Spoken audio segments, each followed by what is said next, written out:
Hello, welcome back. Okay, vocabulary time again, vocabulary, but remember, this vocabulary is important, but it is not priority. The priority is to sit down and listen to me talking about the vocabulary and your ear to slowly get accustomed to the English I'm speaking. Because for some of you, what I'm saying is sounding like gibberish. Gibberish, ¿qué significa? No significa nada. Quechua, chino, o suena chino. Ruido, because you're not understanding me. You are not understanding me. And if I speak very slowly, then perhaps you can understand 100%. But if I speak in a more natural way, you understand only 50%, and the other 50% suena a quechua o a chino o lo que sea. Sounds like gibberish. Gibberish es simplemente ruido, que se supone que es inteligible, pero no lo es. That's gibberish. Pero os garantizo que ese gibberish que no estáis entendiendo son palabras y frases e ideas que de verlas por escrito lo entenderíais a la perfección y diréis, ¿cómo es posible que no he entendido eso? Todas las palabras me las conozco como la palma de la mano. Okay, fine. Because your ear is not discriminating sounds. Your ear is not educated to a foreign language or specifically to the English language. Your ear is not ready. Your ear is not bilingual, okay? Probably your brain is bilingual. Lo que quiero decir es, tienes conocimientos pasivos más que suficientes en el coco aquí para ser bilingüe, para ser eficaz. Como puede ser tan eficaz como un sueco o un profesional danés, un holandés o un noruego, okay? But you don't use it because you have the feeling that you don't know English. And it's true on the one hand. Por un lado es cierto y por otro lado no lo es. On the one hand. Fijaos en esa expresión. En una mano. Literalmente, qué raro suena en la traducción literal. On the one hand, it's true. You don't speak English well. But on the other hand, you're perfectly capable now of speaking English well if you can understand well. And so, I tell you again and again, y no dejo de reiterarme en esto, when you don't understand well, 90% of the time it's because you're not understanding the linking of words that you already know passively. Your passive vocabulary is more than enough to be a good English speaker, but you need to activate it. And in order to activate it requires self-confidence, autoconfianza, un concepto, un aspecto más psicológico que lingüístico. And self-confidence comes from understanding better. It's the fastest route, la ruta más rápida a la confianza al hablar es el entender la primera, porque te dota de una sensación de control de tu entorno comunicativo. Okay, the communication environment. Y luego, es como una bocanada de aire fresco. Es wow. And suddenly, de repente, todos esos conocimientos pasivos se empiezan a activar con mucha más rapidez.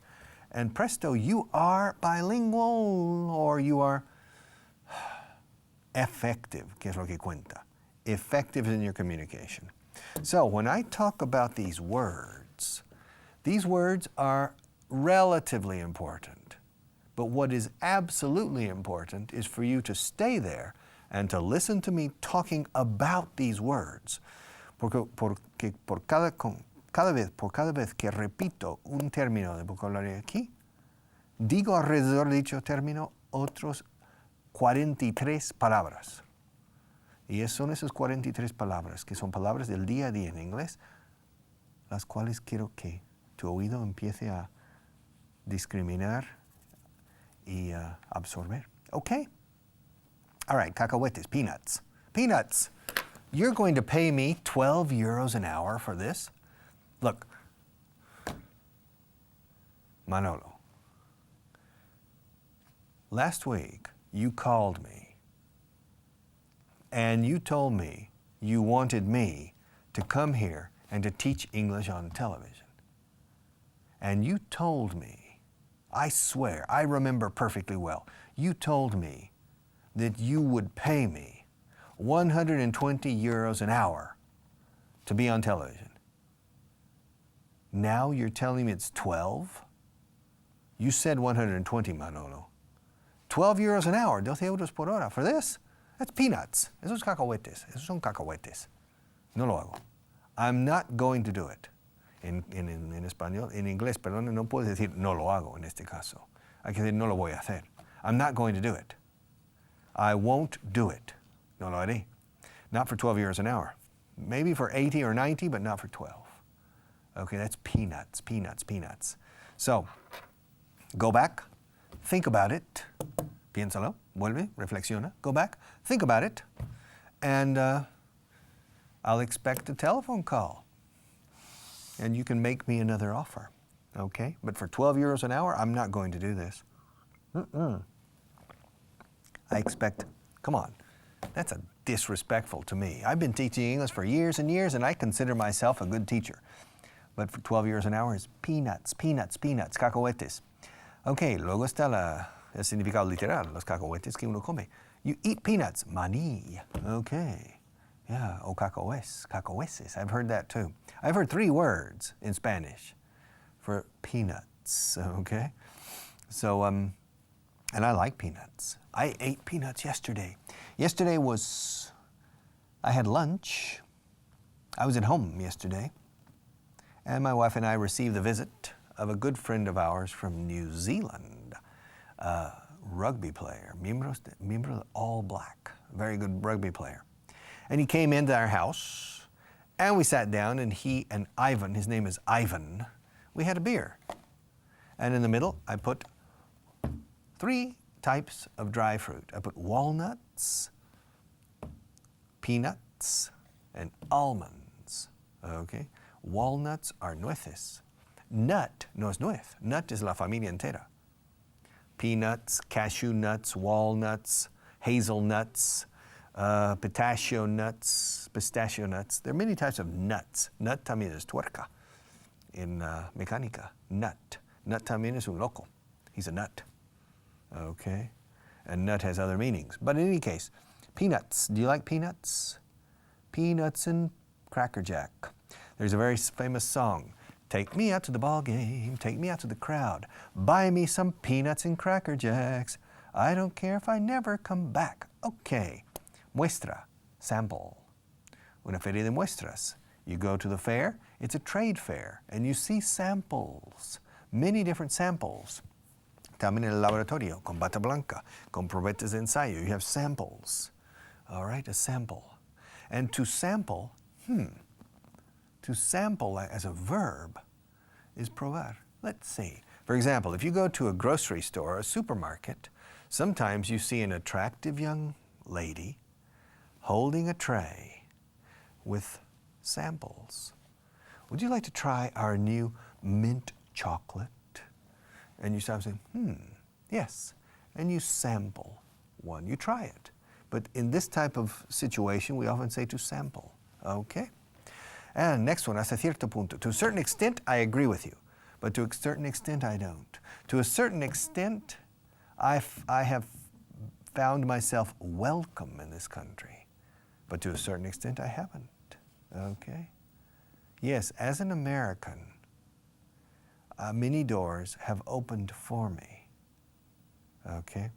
Probably it's better in Spain to be an American than to be Chinese or Pakistani or African, etc. So really, it has been an advantage in many ways, but in other ways, certain doors have never opened, okay? Certain doors have remained closed always. It's an interesting conversation we could have, and I don't want to get into it now. But, cuando digo hasta cierto punto he encontrado España muy hospitalaria, es cierto. To a certain extent, I have found Spain very open and very hospitable and say esta casa. Your house is my house. That's true to a certain extent. Not always, okay? To a certain extent. But I imagine that's the same in every country. Okay, to a certain extent. To a certain extent. Bonita palabra, extent. Extent es como el alcance. El alcance de su enfado hoy. The extent of his anger. Okay? El alcance de los daños. The extent of the damage. Extent. Strange word. Como suena, X-E-X, tent, como tienda de campaña, tent. Extent, okay? Extent. To a certain degree, hasta cierto grado, estoy de acuerdo, también se usa, pero eso es más sofisticado, un poco más rebuscado. Si alguien dice, I agree with you, to a certain degree. People say, anda, ¿de dónde ha venido este? To a certain extent, se dice, to a certain extent. Apostar. Let's bet. Let's make a bet. I want to bet. I like to bet. Yeah. I will bet you that I can count from 1 to 100, 1, 2, 3, 4, 5, 6, 7, in less than 20 seconds. Would you like to make a bet? Se dice hacer una apuesta, que es apostar, to bet. All right? Me apuesta que puedo decirlo así. I bet I can say it. ¿A qué no puedes tú? Esta expresión en castellano, muy corriente, es decir, ¿a qué no sabes mi nombre real? ¿A qué no sabes quién viene ahora? I bet you don't know. Siempre decimos, I bet you. I bet you. I bet you don't know. ¿A qué no sabes el nombre de mi mujer? I bet you don't know my wife's name. I bet you don't know my daughter's name. I bet you don't know the name of the coldest community in Spain. All right? I bet you don't know what province it's in. No? It's in Teruel. Yeah, I bet you don't know the name of it. Okay? And I bet you don't know the most important thermal plant in Spain. Thermal plant is planta térmica for the production of energy. I bet you don't know the largest one in Spain. It's in Teruel too, in a town called Andorra. Okay, I bet you didn't know that. ¿A que no lo sabías? I bet you didn't know that. Se usa bet, donde aquí se ¿a que no? ¿A qué? ¿A que no lo sabes? ¿A que no lo tenías ayer? I bet you didn't have it yesterday. Okay, now to bet also is when you go to the casino and you bet money on the roulette, on the blackjack, maybe playing 5-card poker. Okay, 5-card stud. All right. 5-card draw, different types of poker. You bet money, okay, to bet. Now, we also have the expression to wager, with a W, W-A-G-E-R, to wager. Now, to wager is the same as to bet. I will wager, but we use it figuratively much more, and I recommend it. For example, in Spanish, you say apostar y una apuesta. Una apuesta is a bet. Si vas al hipódromo, haces apuestas. You go to the racetrack, and you bet money. And you make bets on a certain horse. Horse number 7, you make a bet. Now to make a wager, or to wager, is hacer una apuesta de forma figurativa. Estoy apostando por ti. Estoy apostando porque tú vayas a tener éxito en esta iniciativa. Todos estamos apostando por ti en esto. Todos estamos muy ilusionados con este proyecto y estamos apostando por ti porque dices que lo puedes hacer, creemos en ti y estamos apostando por ti. Esto no es una apuesta física donde estamos, bueno, puede ser que haya dinero en juego en una iniciativa de este tipo, pero es figurativo. We are wagering on you. It's an important wager. Some people, for example, in my company, some people come and they spend 17,000 euros and 10 months of their life in order to resolve definitively the lastre, the weight of the English language, to get the problem out of the way now and never to have the problem again. And these people, I understand it's an important wager. They are making an important wager. Aquí no uso bet, porque bet es real, donde alguien saca dinero y apuesta. Okay? But wager Es ese tipo de apuesta donde sé que es una apuesta fuerte lo que estás haciendo, dejando 17,000 euros y 10 meses de tu vida sacrificado para quitar de en medio definitivamente y de por vida el lastre del inglés, pero es una buena apuesta. It's a good wager. It's a good wager. I admire your courage. You're a brave person. And you are wagering on us, on me, and you're wagering on yourself, and you're wagering on the future, apostando. Pero la apuesta, en mi opinión, es buena. It's a good wager, okay? And it will pay handsome dividends. Dividends son dividendos que percibes en una inversión en una compañía. When you go to the stock exchange and you put money, you invest in a company, in the stock market, okay? That money you get back returns in the form of dividends. There are two ways you can make money in the stock market, in la bolsa. There are two ways, basically. Number one, you receive dividends annually or quarterly or every half year, semester dividends. You receive dividends because when a company makes a profit, realiza un beneficio a fin de año, they decide what part of the profit will be reinvested in the company as retained earnings, beneficios retenidos, reservas for the reserves, retained earnings, and what part will be paid to the shareholders, accionistas, as dividends, okay?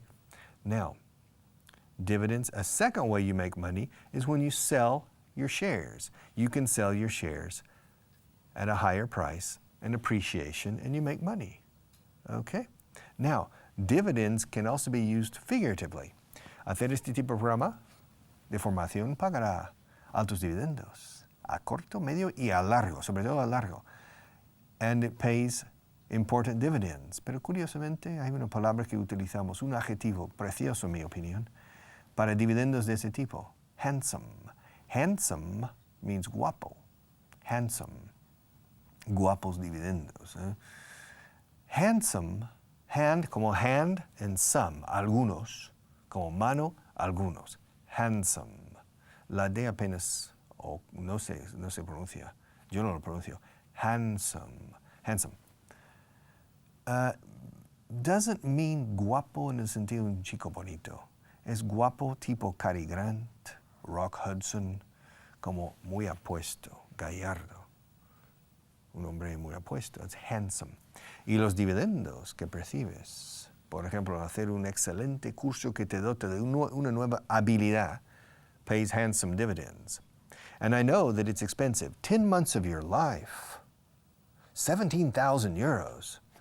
That's an important wager on the future. And you're wagering on me. And so, but I can guarantee you, if you work hard, it will pay handsome dividends. Okay. So apostar es to bet, cuando es literal, and to wager, cuando es figurativo. Dudar. Yo dudo que estén enfadados. I doubt they're angry. Come on, really. They're not angry. Ooh, they seemed very angry this morning. Bah, I doubt it. They're just blowing off steam. Solo se están desfogando. Les gusta hacer eso, sobre todo delante de gente joven como vosotros. They're just blowing off steam. Vapor. Le sale vapor por la coronilla. They're blowing off steam. They're not really angry. Come on now, I seriously doubt that. Esas tres palabras, cuatro, perdona, si incluyo a mí mismo. I seriously doubt that. Eso se dice mucho en inglés. I seriously doubt that, y luego el resto de la frase. I seriously doubt that it's going to snow tomorrow. I seriously doubt that this program is going to be a failure and be taken off television. I seriously doubt that some of you are going to learn English, because I know that some of you, maybe many of you, are never going to make the effort necessary to learn, okay? So I seriously doubt that my words are going to change everybody, okay? Maybe the things I say to you will change some of you or encourage, cambiar a unos, animar a otros, will change some of you encourage others to make an even stronger and more precise and concerted effort to resolve the handicap of the English language. But I seriously doubt that. I seriously doubt. La B es mudísima aquí. Y lo digo de esta forma tan rara. La B es muda en esta palabra. Porque os emperráis siempre en decirlo. Doubt. Y también con deuda monetaria. Debt. Como en francés. En francés se escribe dette, doble T. Deuda. Pero en inglés se escribe con B antes de la T. Pero B muda, igual que en duda. Yo dudo que él tenga deudas. I seriously doubt that he has debts. Okay? Doubts and debts. I have my doubts. Tengo mis dudas. I have my doubts. Otra expresión muy corriente. I have my doubts. Really. Do you have any doubts about my ability to teach? Do you have any doubts about the effectiveness of my teaching techniques? Do you have any doubts about the effort I'm making to do my best to teach you? Do you have any doubts? Do you seriously doubt that I'm making an effort? Do you seriously doubt that I don't have, that I have experience in teaching? Do you have any doubts? I hope you don't. I don't have any doubts about my ability to teach you. All right, arrastrar, to drag. Okay. He venido arrastrándome hasta este plató hoy porque estoy cansado. I dragged myself. Tuve que arrastrarme hasta aquí. I had to drag myself here. I'm really tired. You wouldn't believe how tired I am. You wouldn't believe. I fell asleep last night, finally, at 2:30 in the morning. I had to get up at 5:30. I slept for 3 hours. And all during the weekend, I was busy working. I need to rest and recuperate and to relax. I need time for myself. I am dead tired. I am exhausted. I'm extenuated. I am so tired that I had to drag myself here. To drag is arrastrar. To drag. And if you don't study English hard, you will drag the English language with you the rest of your life. Será un lastre para siempre. If you are 23 years old now, if you're listening to me and watching me right now, and you're 23, 22, 25, 28, if you're under 30, and your English is not good, and you want to be successful in your professional life, and English is very helpful or essential for that success, stop everything now. Drop everything, even your job, okay? And solve the problem of the English language now. Because if you don't, si picoteas alrededor del problema, haciendo incursiones esporádicas, de vez en cuando, ocasionales, you're going to drag this problem for the rest of your life behind you, dragging like a dead weight, como un peso muerto, okay? Like a dead weight. You'll drag it for the rest of your life. So, solve it. Take action now. Take the necessary steps, okay? Take action, all right? Take charge of your life. To take charge is ya tomar el mando a tu vida. Asumir el mando de tu vida, okay? Al timón. My life is my life, and I'm going to control my life, and I'm going to set las pautas. I'm going to set the rules of the game for my life, and I'm going to succeed. Voy a triunfar. I'm going to succeed.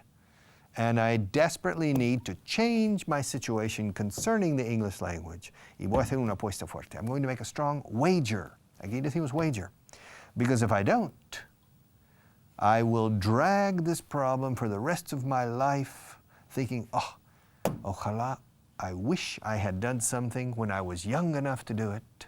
And now I have this asignatura pendiente, molesta toda mi vida. English. So if you're young enough, solve it now. Solve it now. It's better to stop the job you have if you're 28.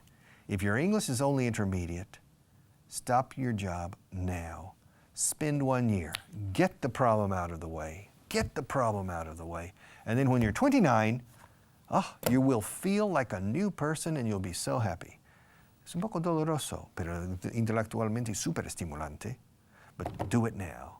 And I can help you with that, okay? Okay, sermon over. El sermón ha terminado. Don't worry.